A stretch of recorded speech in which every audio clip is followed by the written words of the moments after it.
Irmãos, hoje já fala que Jesus é bom. E um dia alguém olhou para mim lá e falou: rapaz, a gente nos dias de hoje a gente acostuma ficar muito com o pé atrás em certas profecias e seguindo algumas orientações do nosso pastor. Ele fala: meu irmão, ó, você recebe, se for de Deus, vai cumprir, se não for, amém. Alguém olhou para mim um dia e falou: varão, eu te vejo como professor de escola bíblica dominical. Glória. E isso vai ser só o começo, porque Deus ele ainda vai te usar na pregação. E eu tomei posse daquilo, e a partir daquele momento eu comecei a buscar mais a presença de Deus, comecei a buscar mais a entender a palavra, entender algumas coisas e graças a Deus vem se cumprindo aquilo que o Senhor prometeu. Então era de Deus, glória a Deus por isso, amém por isso. O salmista Davi, no Salmo 116, capítulo 2, ele faz uma pergunta e ele mesmo acaba respondendo. Ele fala: o que darei eu ao Senhor pelos benefícios a mim concedidos? Aí o mesmo salmista, ele mesmo para e volta: ó, eu darei ao Senhor sacrifícios de louvor. É por isso que você, nós estamos aqui nessa noite, para dar ao Senhor o nosso sacrifício de louvor, fazer o que o apóstolo Paulo escreve lá no livro de Romanos, no capítulo 12, ele fala: apresentei-vos o vosso corpo a Deus como sacrifício santo e agradável a Deus, que é o vosso culto racional. Então nessa noite você tem liberdade para adorar o Senhor. Aleluia. Você querer chorar, você chora. Você querer pular, você pula. Na casa do Senhor há liberdade de espírito, amém? Amém. Capítulo 8 de Lucas, a partir do 40, vai dizer assim: e aconteceu que, quando Jesus voltou, a multidão o recebeu porque todos estavam esperando. E eis que chegou um varão de nome Jairo, que era príncipe da sinagoga, e prostrando-se aos pés de Jesus, rogavam-lhe que entrasse em sua casa, porque tinha uma filha única, quase de 12 anos, que estava à morte. E indo ele, apertava-o a multidão. E uma mulher que tinha um fluxo de sangue, e havia 12 anos, e gastara com os médicos todos os seus haveres, e por nenhum poderia ser curada. Chegando por detrás dele, tocou na orla da sua veste, e logo estancou o fluxo de sangue. E disse Jesus: quem me tocou? E negando todos, disse Pedro e os que estavam com ele: mestre, a multidão te aperta e te oprime, e dizes: quem me tocou? E disse Jesus: alguém me tocou, porque bem conheci que de mim saiu virtude. Então, vendo a mulher que não podia ocultar-se, aproximou-se tremendo e, prostrando-se antes dele, declarou-lhe diante de todo o povo a causa por que ele havia tocado e como logo sarara. E ele disse: tem bom ânimo, filho, a tua fé te salvou. Pode dar glória a Deus por isso. Nós vamos encontrar esse texto na Bíblia, no livro de Mateus. Nós vamos encontrar esse texto também no livro de Marcos. No capítulo 9 de Mateus você vai encontrar, no capítulo 5 de Marcos você também vai encontrar esse texto. Mas eu gosto muito da linguagem de Lucas, porque Lucas ele foi alguém que ele não foi testemunha ocular dos fatos que aconteceram. Marcos também ele não foi. Mateus nós sabemos que foi apóstolo, que andou com Cristo, então ele presenciou todos os milagres. Marcos ele cresce ao lado de Pedro, em uma das casas que Pedro ia pregar a palavra, na casa da sua mãe, e ele cresce ali ouvindo as histórias de Cristo e depois ele escreve o livro. Mas Lucas não. Lucas ele não é da mesma época que Jesus, e ele escreve o livro cerca de 64 a 70 anos depois de Cristo.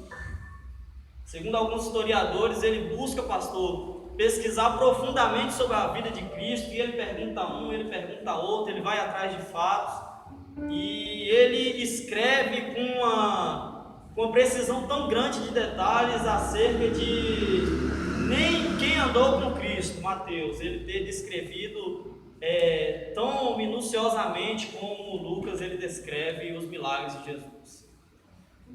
E Lucas, ele médico, tanto que você pode ver quando Paulo escreve no livro de Colossenses, ele direciona e ele fala, ele sauda Lucas, amado médico, e Ademas. Então a Bíblia ela confirma que Lucas ele era um médico. Então era alguém de muito conhecimento, alguém da alta sociedade e se interessa pela vida de Cristo e ele escreve sobre a vida de Cristo. No capítulo 8 de Lucas ele conta a história de Jairo, que era um príncipe da sinagoga, ou seja, era um dos principais da sinagoga, era alguém que estava na frente da sinagoga. Para você ter uma ideia, mais ou menos, é como se Jairo fosse o nosso pastor da igreja. Jairo, ele tinha uma grande representação, mas a filha de Jairo, ela vem ficar doente. E outro dia Amon compartilhou um texto e Amon fez a seguinte reflexão e falou: mas como é que pode alguém que era cabeça do templo, que pregava a cura, que pregava a salvação, pregava para os outros e não conseguia ter isso dentro da sua própria casa, e trouxe até essa indagação, a ponto de Jairo chegar a correr atrás de Cristo e interceder para ele, falar: vamos até a minha casa, porque a minha filha de 12 anos, ela está doente, eu preciso que o Senhor vá lá.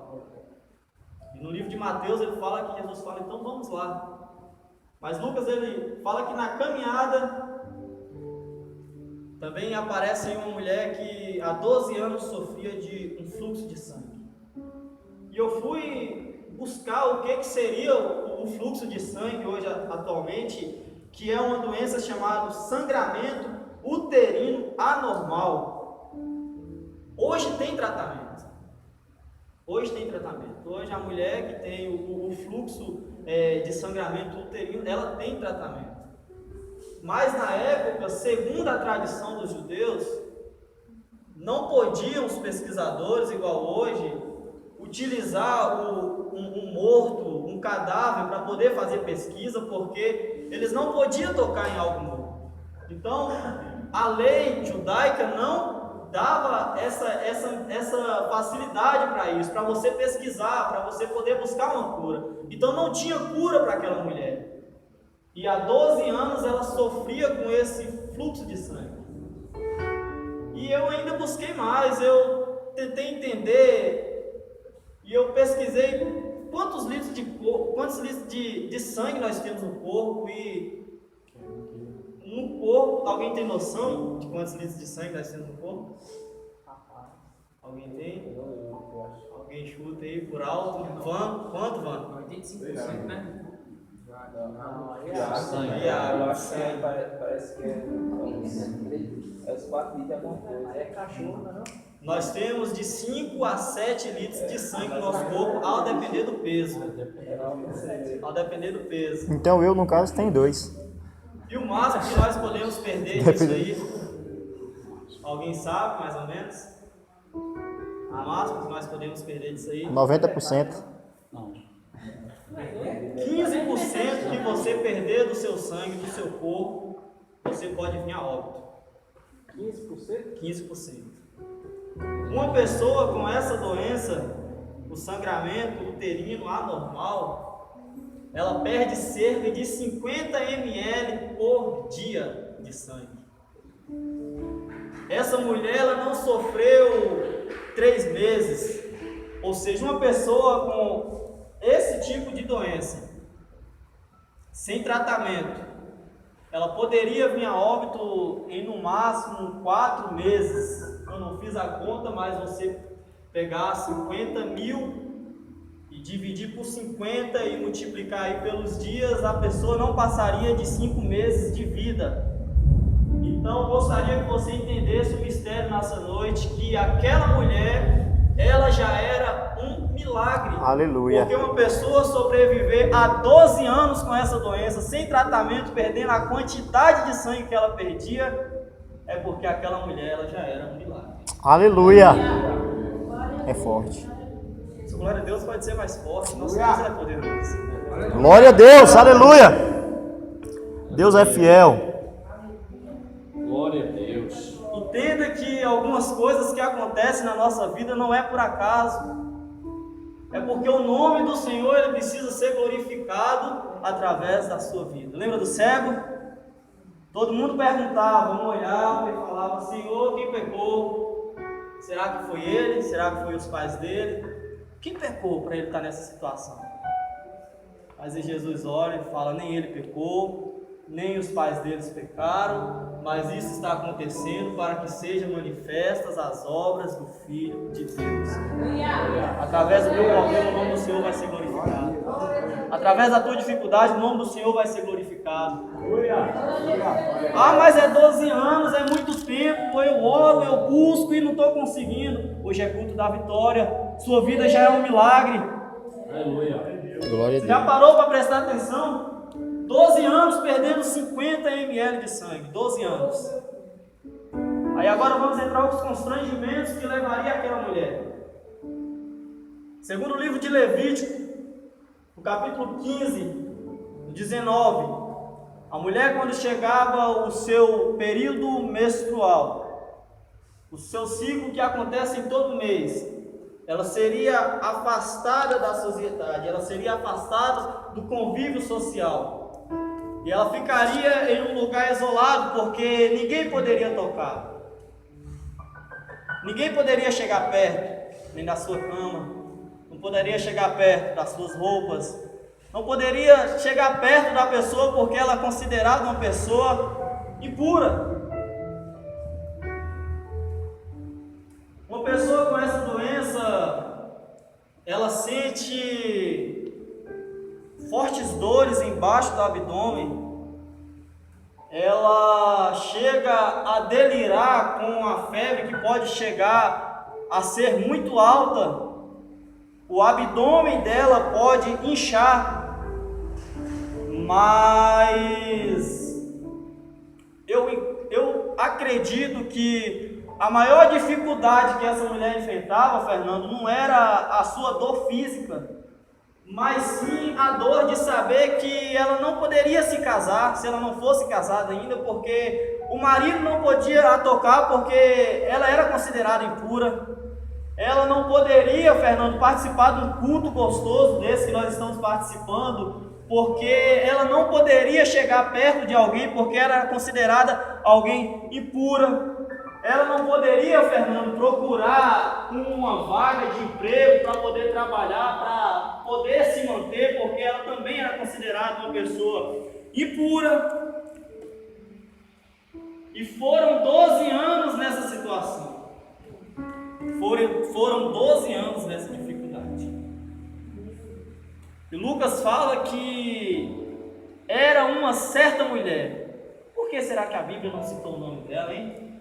Já que falou a história, mas havia um preconceito muito grande com as mulheres. Não é igual hoje, que a mulher volta, a mulher ela vai, ela trabalha, mas por isso não cita o nome da mulher, fala somente uma certa mulher. E o que acontece? Uma certa mulher, ela sofria disso. Era muito constrangimento para uma pessoa, era muita dor, era muito sofrimento. Lucas chega a dizer que ela gastou tudo quanto ela tinha. Eu acredito que ela bateu em várias portas. Ela deve ter ido nas melhores clínicas, procurado os melhores profissionais da época. Ela deve ter batido na casa de quem se dizia curador. Ela deve ter tomado chá de várias raízes, de várias ervas. Mas nenhuma das coisas resolveu o seu problema a ponto de deixá-la sem os seus bens. Mas um dia essa mulher ouviu falar em Jesus. Aí é bom, né? Quando a gente ouve falar de Jesus, as coisas mudam, a situação começa a mudar, a história começa a reverter, porque ela ouviu falar de Jesus. Glória a Deus. Quando Jesus opera esse milagre, Jesus estava no auge do seu ministério. Jesus, ele estava com uma grande fama, tanto que você observa que uma grande multidão o esperava. Eu falei outro dia sobre a multiplicação de pães em uma oportunidade que eu tive, e eram aproximadamente 5.000 homens. Mais uma vez volta a questão do preconceito com a mulher que tinha, não contavam mulheres, não contavam crianças. Então, se você colocar para cada homem uma esposa, se você colocar para cada casal um filho, era aproximadamente as multidões que acompanhavam Jesus, 15.000 pessoas. Não era nada mais, nada menos que 15.000 pessoas. E a mulher, ela sabendo que Jesus ia passar, ela fala: eu preciso encontrar com esse cara. Eu já ouvi as maravilhas que ele tem feito. Você está aqui hoje porque você ouviu as maravilhas que o Senhor fez. Você saiu de sua casa hoje na noite de chuva porque você sabe que Ele é grandioso, que Ele é poderoso para poder fazer. E a mulher, ela fala: se tão somente eu tocar na orla das suas vestes, eu sei que eu serei curado. Mas você já parou para prestar atenção porque ela falou na orla?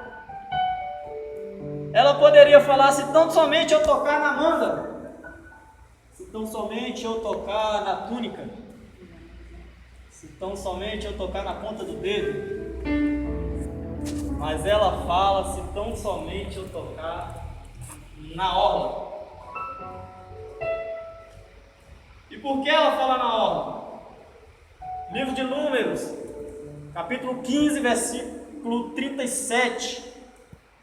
Deus, ele dá uma ordem a Moisés e ele fala: Moisés, o povo agora, Moisés, deve usar roupas como de túnicas. E no fim delas, eles vão usar franjas, como em formas de fitas. E nessas franjas vão estar, Moisés, os mandamentos, para quando o povo andar, olharem para as túnicas, olharem para as franjas e lembrarem dos mandamentos de Deus. O salmista Davi, ele fala: a tua palavra eu escondi guardada nas tábuas do meu coração, para eu não pecar contra ti. A Bíblia, ela diz que na lei do Senhor, no Salmo 1, nós devemos meditar de dia e de noite. Aleluia. Deus queria que o povo de Israel andasse lembrando da sua lei, lembrando para não se desviar dos seus caminhos. Essa é a nossa necessidade. Enfim, provavelmente, Jesus, sendo judeu, seguindo as tradições, ele também estaria com uma dessas túnicas, e ele também estaria com essas franjas